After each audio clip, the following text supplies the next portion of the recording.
So, hi everyone. I just have to move my camera so I can talk to you. Just bear with me. Okay, so the transits, right? Two things that I think are really significant.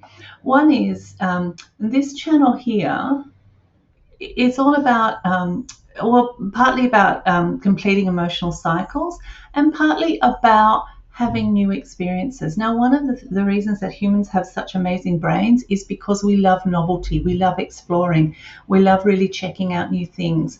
And I think maybe with COVID, we've all been kind of stuck in that same environment, and it's really triggered something, almost a fear of going out into the world. And I've talked to quite a few people about that, but there's also a reason for that. Saturn here in the 13, this is the channel that is about completing. This is actually the channel about completing emotional cycles. And there is this kind of inward looking focus at the moment for anything in ourselves that is incomplete on an emotional level. So this is a story based kind of energy. This is, one of the things I've been doing anytime I've had anxiety. I sit down and I just connect with the anxiety and I connect with the felt sense of it in my body. And I just say to it, tell me a story about yourself.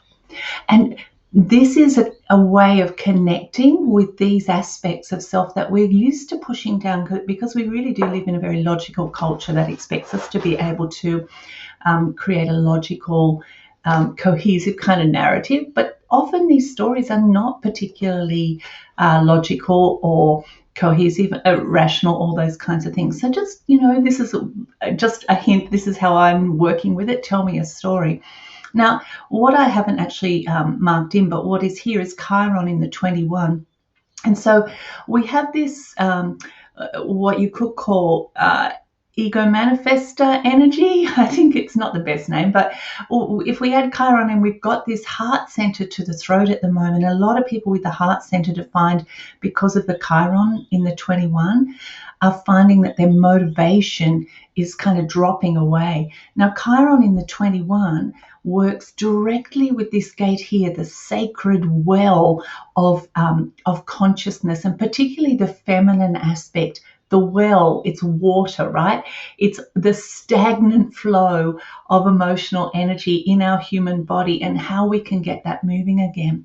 So when we think about this as control, which I know a lot of people associate control with this particular gate, I actually call it the gate of sympathetic understanding, because it's a gate that's really about how we understand ourselves on the level of that sacred emotional space, and how that helps us to get in touch with our true motivation to be a part of the community, to be generous, to feel valued, all of these kinds of things. And that particular way of being in the world, in a community where we're seen, valued, where we get the invitations, where our genius is really desired and needed as part of the group, where we feel that we're needed and safe and important, I suppose.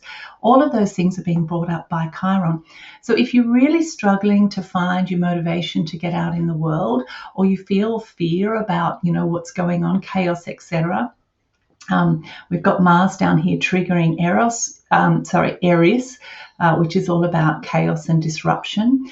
And we've got Uranus sitting in the 24, which is the what the Gene Keys calls the programming partner, or the complementary energy for that. Uranus is a planet of disruption, and the complementary gate there is a gate of disruption. And again, it's the feminine, it's the power of the feminine disrupting. So there's like this eruption of emotional energy, this eruption of all of the stories within us that haven't been told because we didn't have the capacity to take the time to have the sympathetic understanding of that deep nature of what wants to come through and complete. So that's all going on at the moment. So while you might feel like I should be, whatever, really connect with that inner sense of what wants to have your attention at the moment. It's actually a really big deal for all of us right now.